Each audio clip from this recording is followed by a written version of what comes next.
নিশিভূমি গ্রামের মধ্যে সাতরা বাজতে যাচ্ছিল, আর প্রতিদিন সন্ধ্যার মতো আজকেও চারদিকে ঘন্টার শব্দ হচ্ছে।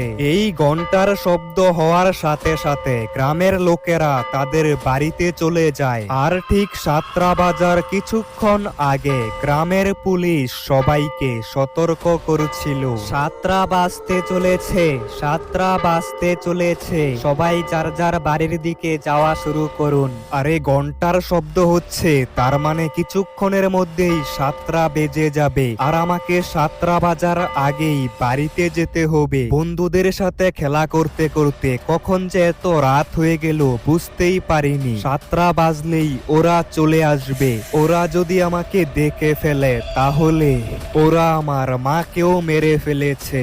তারপর এই ছেলেটি সাতটা বাজার আগেই তার বাড়ির ভিতরে চলে যায়, কারণ তারা বাড়ির ভিতরে আসতে পারে না। তনয়, তুমি এতক্ষণ কোথায় ছিলে? তুমি জানো না সাতটা বাজলে ওরা চলে আসে? বাবা, আমি বন্ধুদের সাথে খেলা করছিলাম, তাই এত দেরি হয়ে গেছে। ঠিক আছে, তবে সাতটা বাজার আগেই বাড়ির দরজা জানালা সবকিছু বন্ধ করে দাও। হ্যাঁ, আমি সবকিছু বন্ধ করে দিচ্ছি, কিন্তু ওরা কি জানালা দিয়েও ভিতরে আসতে পারে?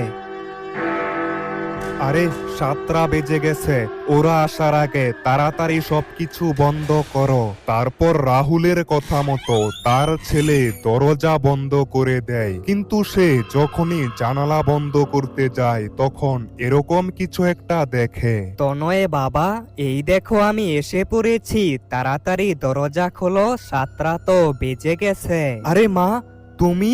কিন্তু তুমি তো মরে গিয়েছিলে।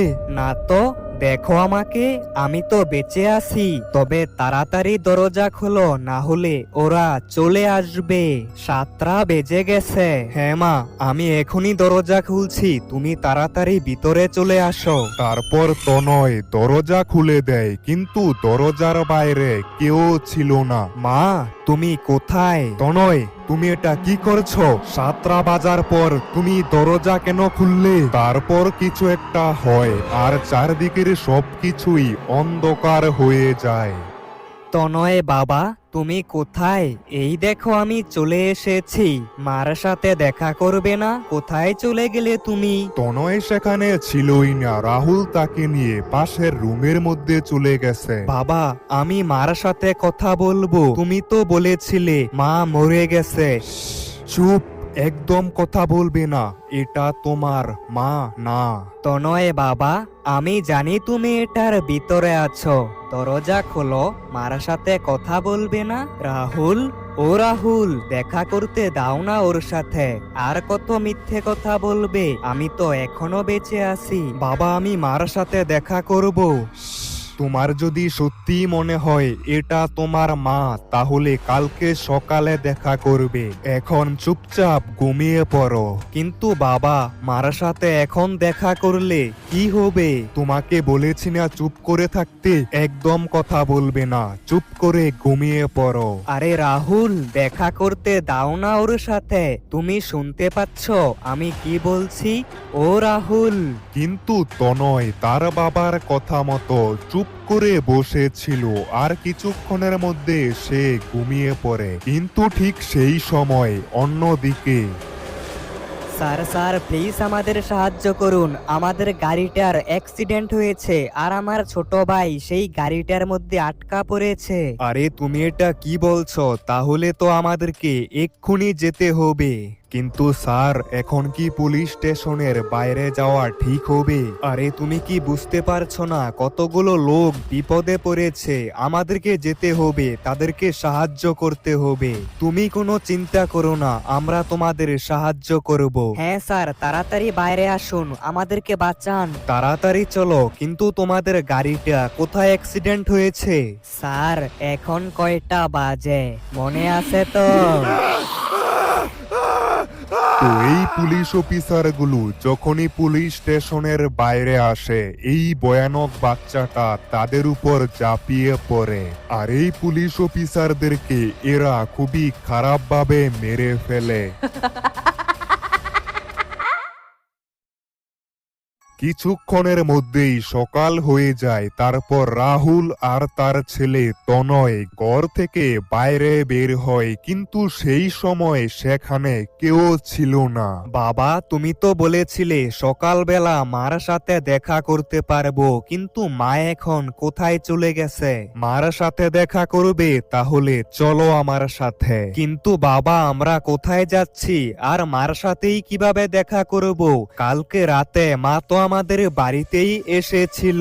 সেটা তোমার মা ছিল না। কিন্তু বাবা, ও তো একদম মায়ের মতোই কথা বলছিল। তুমি শুধু আমার সঙ্গে আসো, আজকে তুমি সব কিছুই জানতে পারবে।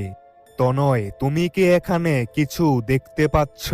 এখানে তো সেরকম কিছুই নেই, শুধু একটা পুরনো বাস পড়ে আছে। বাবা, এটাই সেই জায়গা, এখানেই তোমার মাকে ওরা মেরে ফেলেছিল। কি? কিন্তু কিভাবে? শোনো তাহলে, ওই দিন আমাদের বাড়িতে আসতে অনেক দেরি হয়েছিল। সেই সময় সকালের 4টা বেজে গিয়েছিল, কিন্তু সূর্য উঠতে এখনো কিছুক্ষণ বাকি ছিল, যার কারণে গ্রামের সবগুলো বাড়ির দরজা জানালা বন্ধ করা ছিল। আর আমাদের বাড়িটাও সেই জায়গা থেকে অনেক দূরে ছিল, তাই আমাদের জঙ্গলে লুকিয়ে থাকা ছাড়া আর কোনো উপায় ছিল না। তারপর আমি আর তোমার মা একটা জোপের মধ্যে লুকিয়ে পড়ি, কিন্তু তখন হঠাৎ করে তোমার মা আমাকে বলে, রাহুল, ওরা আমাদেরকে দেখে ফেলেছে, আমাদেরকে অন্য কোথাও গিয়ে লুকিয়ে পড়তে হবে। কিন্তু এখন আমরা কোথায় লুকাবো? আশেপাশে কি কোনো লুকানোর জায়গা দেখতে পাচ্ছ? আশেপাশে তো সেরকম কিছু দেখতে পাচ্ছি না, তবে একটু দূরে একটা পুরনো বাস পড়ে আছে। আমরা সেই বাসটার মধ্যে গিয়ে লুকাতে পারি, সেখানে তারা আমাদেরকে দেখতে পাবে না। হ্যাঁ, চলো তাহলে সেখানেই যাই।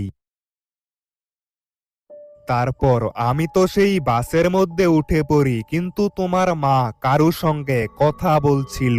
আন্টি আন্টি, আমি এই গ্রামের মধ্যে হারিয়ে গিয়েছি, আমার বাড়ি এখান থেকে অনেক দূরে, কিন্তু তুমি এখানে কিভাবে এলে আর তোমার মা বাবা কোথায়? আন্টি, আমাকে সাহায্য করো, ওরা চলে আসলে আমাকে মেরে ফেলবে। তুমি ভয় পেও না, আমরা এই বাসের মধ্যে লুকিয়ে পড়বো, এখানে তারা আমাদেরকে দেখতে পাবে না। সত্যি আন্টি? কিন্তু আমি তো তোমাকে দেখতে পেয়ে গেছি। আমি তোমার মাকে বাঁচানোর জন্য অনেক চেষ্টা করেছিলাম, কিন্তু সেই সময় অনেক দেরি হয়ে গিয়েছিল। বাসের দরজাটা লক হয়ে গিয়েছিল, আর তুমি তো জানো আমি চোখে দেখতে পাইনি। আমি অনেক চেষ্টা করেও বাসের দরজাটা খুলতে পারিনি, আর ততক্ষণে ওরা বাসের দরজার সামনে চলে এসেছিল।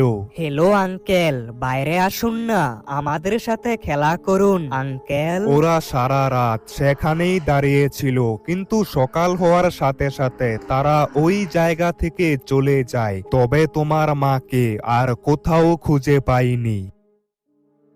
কিছুক্ষণ পর রাহুল বাড়িতে চলে যায়, কিন্তু তার ছেলে তনয় গ্রামের মধ্যেই ঘোরাঘুরি করতে থাকে, কারণ দিনের বেলা কোনো বিপদ নেই। কালকে রাতে আমি যাকে দেখেছিলাম সেটা আমার মা ছিল না। একবার দিদির দোকান থেকে ঘুরে আসি। 7টা বাজতে চলেছে, 7টা বাজতে চলেছে, তাড়াতাড়ি সবাই যার যার বাড়িতে চলে যান, আর দরজা জানালা সবকিছু বন্ধ করুন। 7টা বাজতে চলেছে, 7টা বাজতে চলেছে। আরে ঘন্টা পড়ছে, চল চল সবাই বাড়িতে যা, এখন দোকান বন্ধ করা হবে। আরে দিদি, তুইও না এইসবে বিশ্বাস করিস? তাহলে ওই দিন রাহুলের স্ত্রীকে তো ওরা মেরে ফেলেছিল, কিন্তু রাহুলকে কেন মারতে পারেনি? দেখ আকাশ, তোর সাথে এই বিষয়ে কথা বলার সময় আমার কাছে নেই। আমি এখন দোকান বন্ধ করব, তোর জন্য এটাই ভালো হবে। 7টা বাজার আগে বাড়িতে চলে যা, রাস্তার মধ্যে ওই শয়তানরা চলে আসলে তখন কিন্তু আমি আর দোকান খুলবো না। হ্যাঁ হ্যাঁ, যাচ্ছি। তোকে তো জ্ঞান দিতে হবে চলবে না, তুই দোকান বন্ধ কর। কি রে, তুই কি শুনতে পাসনি? দোকান বন্ধ করব, তাড়াতাড়ি বাড়িতে যা। হ্যাঁ দিদি, আমি এখনই বাড়িতে চলে যাচ্ছি, তুমি দোকান বন্ধ করে দাও, আমি বাড়িতে যাচ্ছি। তারপর তনয় দিদির দোকান থেকে বের হয়ে যায়, কিন্তু তার মনে একটা প্রশ্ন ছিল। আরে আকাশ ভাইয়া তো ঠিকই বলেছে, ওই দিন ওরা আমার মাকে তো মেরে ফেলেছে, কিন্তু আমার বাবার কিছু করতে পারেনি কেন? আমাকে এই বিষয়টা জানতে হবে, আকাশ ভাইয়ার সাথে এই ব্যাপারে কথা বলতে হবে। আরে আকাশ ভাইয়া, ও আকাশ ভাইয়া, একটু দাঁড়াও, তোমার সাথে কিছু কথা আছে। তোর আবার কি হলো? 7টা বাজার আগে, তাড়াতাড়ি বল, কি বলবি? না মানে, ওই যে তুমি দিদির দোকানে বললে না ওই দিন ওরা আমার মাকে তো মেরে ফেলেছিল, কিন্তু আমার বাবাকে মারতে পারেনি, সেই দিন কি হয়েছিল? শোন তাহলে সেই দিন কি হয়েছিল। সেই দিন রাতের বেলা সবকিছুই আমার চোখের সামনেই হয়েছে। ওই শয়তানগুলো তোর মাকে খুবই খারাপভাবে মেরে ফেলেছিল, আর তোর বাবা ছিল বাসের ভিতরে, কিন্তু ওই শয়তানগুলো কোনো একটা কারণে বাসের ভিতরে যেতে পারছিল না। আকাশ ওই দিনের সব ঘটনা তনয়কে খুলে বলছিল, কিন্তু সেই সময় 7টা বেজে যায়, আর 7টা বেজে গেলেই ওরা চলে আসে। আরে আরে, 7টা বেজে গেছে, এখন আমার বাড়িতে চল। না না আকাশ ভাইয়া, আমি আমার বাড়িতে চলে যাব, তুমি কোনো চিন্তা করো না। আরে পাগল নাকি তুই? রাস্তার মধ্যে ওরা তোকে ছিঁড়ে ছিঁড়ে খাবে। 7টা বাজার সাথে সাথেই তারা দুইজনে আকাশের বাড়িতে চলে আসে। আকাশ ভাইয়া, এখন বলো সেই দিন রাতে কি হয়েছিল? তোর তো দেখছি এই ব্যাপারে খুবই জানার ইচ্ছা, শোন তাহলে সেই দিন কি হয়েছিল। হ্যাঁ আকাশ ভাইয়া, ওরা বাসের ভিতরে কেন যেতে পারছিল না? সকালের সূর্য ওঠার আগ পর্যন্ত ওরা বাসের সামনেই দাঁড়িয়েছিল, কিন্তু কোনো একটা কারণে ওরা সেই বাসের ভিতরে যেতে আকাশ, পারছিল ও না। আকাশ। আরে এই আওয়াজটা তো একদমই আমার মায়ের মতো।